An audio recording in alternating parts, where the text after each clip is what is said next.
meron na po talagang nakakasang rally sa EDSA ang Iglesia ni Cristo. Kung maalala nyo, yung huling nag-rally ang Iglesia ni Cristo sa Luneta, napuno nila ang Luneta.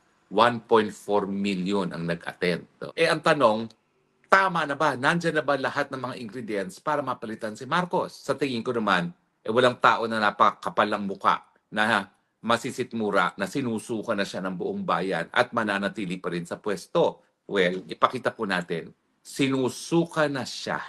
Kaya kinakailangan umalis na siya, lumayas na siya sa pwesto.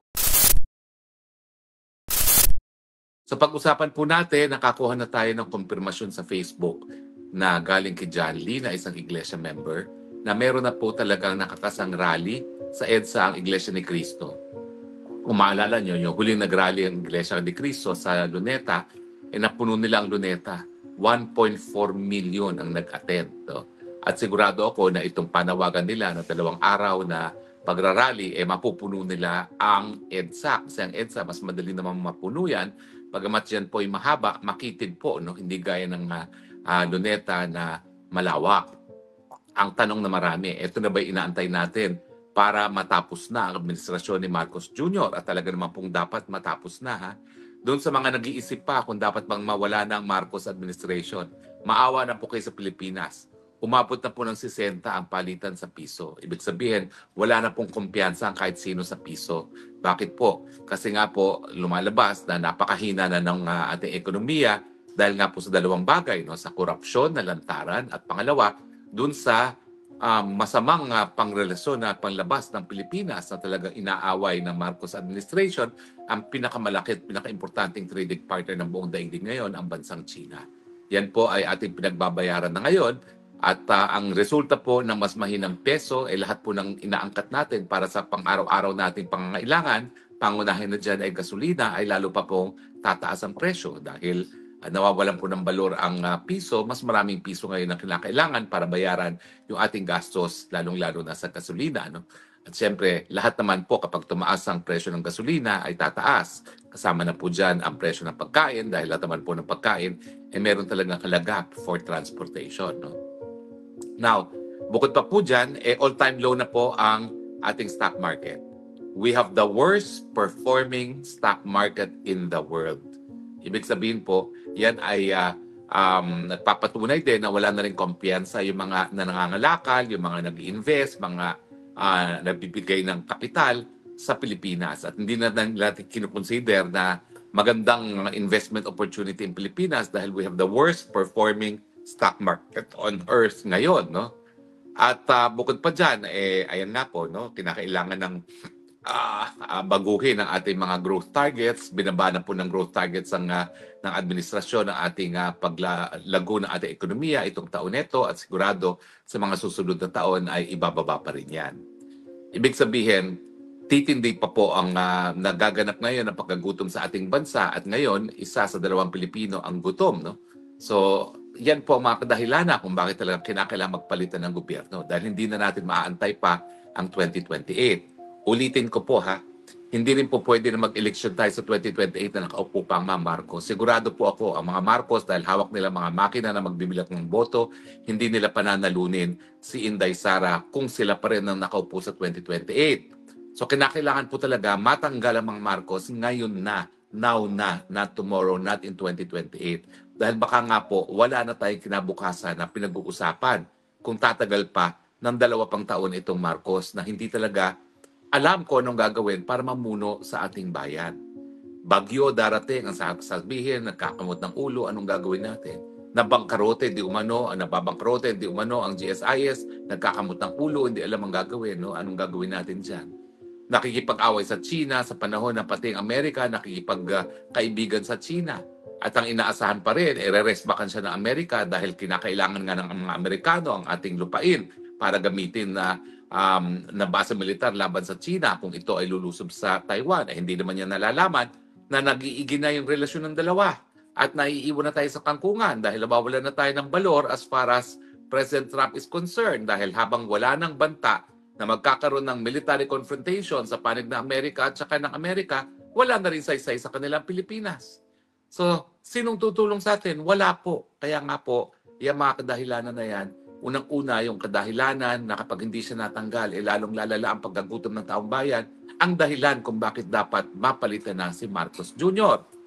Ang tanong, ito bang rally ng iglesia sapat na beto para tanggalin si Marcos Jr.?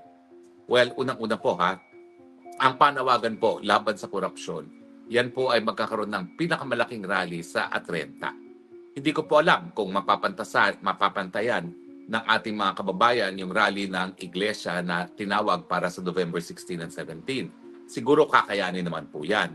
Kung 1.4 yung nag-attend ng huling INC rally, siguro naman kayang-kaya ng ating mga kababayan ngayon na mag-organize ng 2 hanggang 3 milyong mga rallyista sa iba't ibang lugar ng Metro Manila at Pilipinas, no?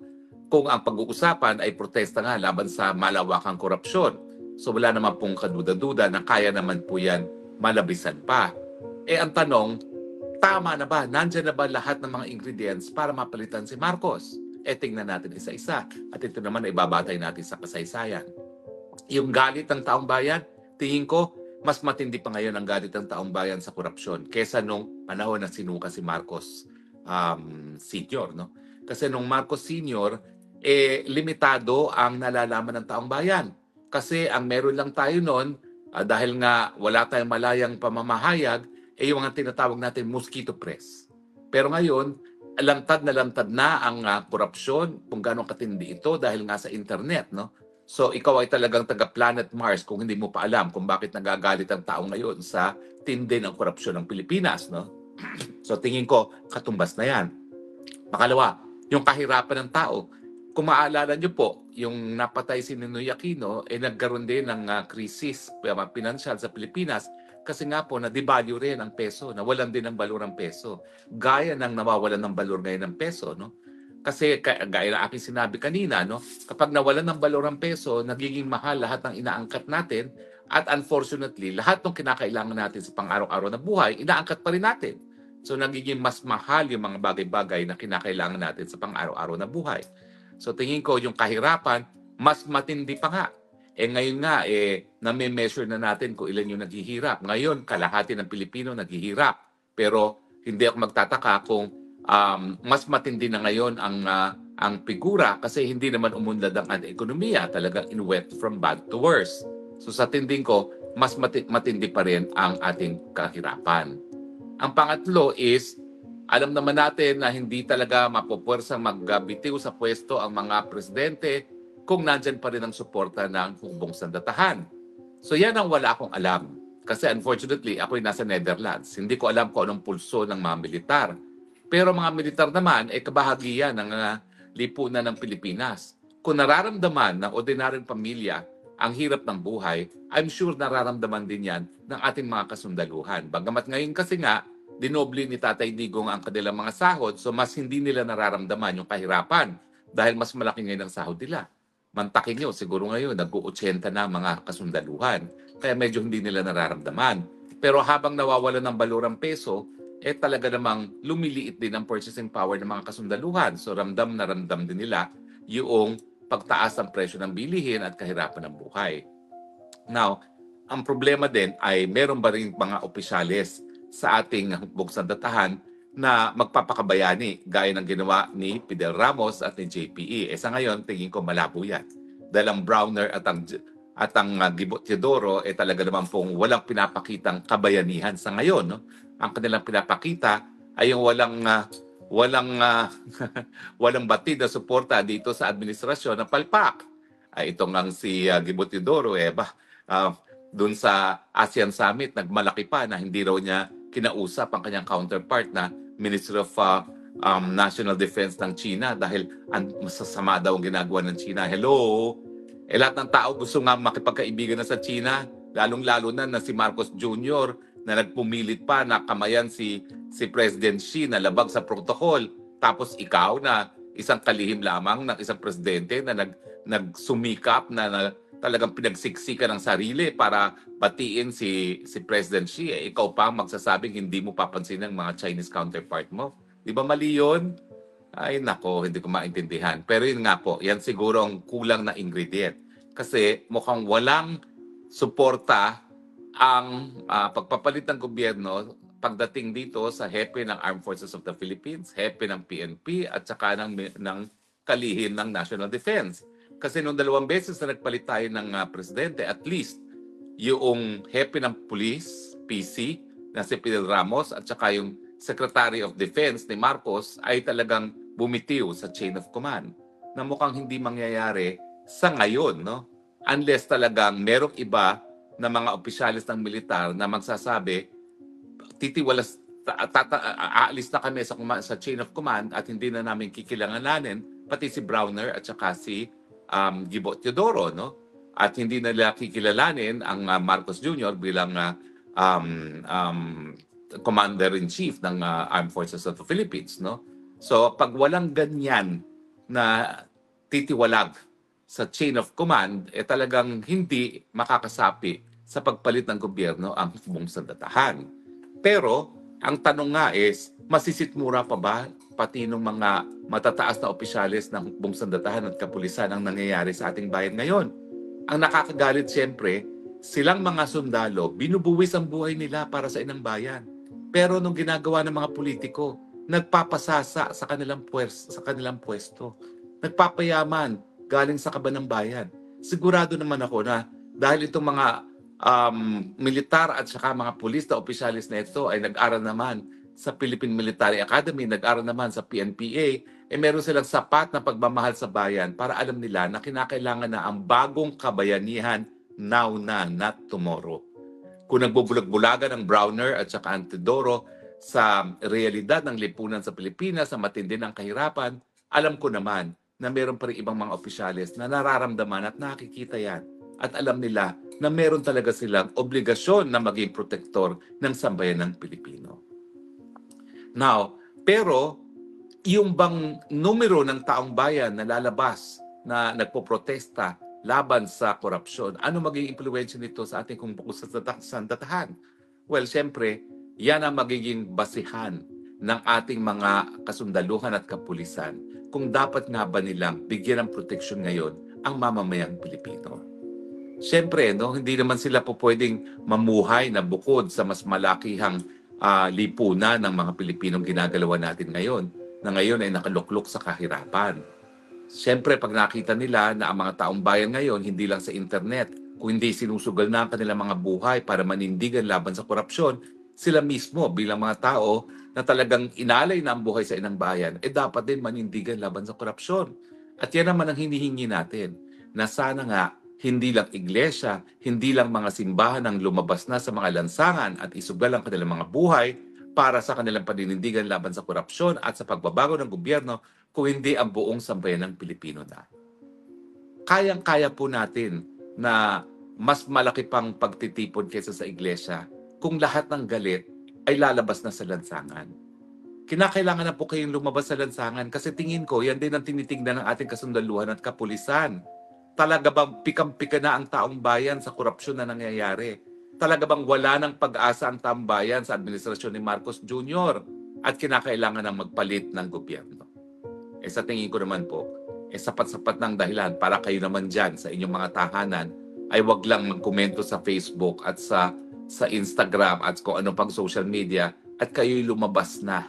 Sumali na kayo sa 16 and 17 sa rally ng mga iglesia. Miski hindi kayo iglesia, para mas malaki pa ang mga pwedeng makita ng militar na taong bayan na naninindigan laban sa korupsyon at para sa pagbabago ng lipunan. At huwag niyong kakalimutan, siyempre, kinakailangan yung grand finale, pinakamalaking rally ever sa kasaysayan ng Pilipinas. Nang sa ganun, mapilitan rin talaga itong si Marcos Jr. na mag-resign. Sa tingin ko naman, walang tao na napakapal ng muka na masisitmura na sinusuka na siya ng buong bayan at mananatili pa rin sa pwesto. Ang akala lang niya dahil pandaming sip-sips na nakapaligid sa kanya ng mga congressman at senatong na mga kumita dahil sa mga anomalous na flood control projects, sapat-sapat pa ang kanyang suporta. Well, ipakita po natin, sinusuka na siya. Kaya kinakailangan umalis na siya, lumayas na siya sa pwesto. Yan lang po ang tanging pamamaraan para po mahinto na ang paghihirap ng bayan. Pag-usapan natin sa mga susunod na Spokes Hour, anong dapat gawin para tayo makabangon sa kahirapan? Baka naman tayo ay nagpaplano na tanggalin itong Marcos Jr. pagkatapos ay ganun pa rin ang problema. Well, unang-una, kung masusunod naman talaga yung constitutional line of succession na si Inday Sara Duterte ang uupo, tingin ko naman kakayanin niya ni Inday Sara Duterte. Bakit? Well, gaya na aking sinabi, bagamat napakatindi ng paghamon para tayo makabangon dito sa ginawang kabalastugan ni Marcos Jr., ang katotohanan, nagbibigay ng pag-asa naman itong si Inday Sara na kakayanin natin to kahit anong pang pagsubok yan.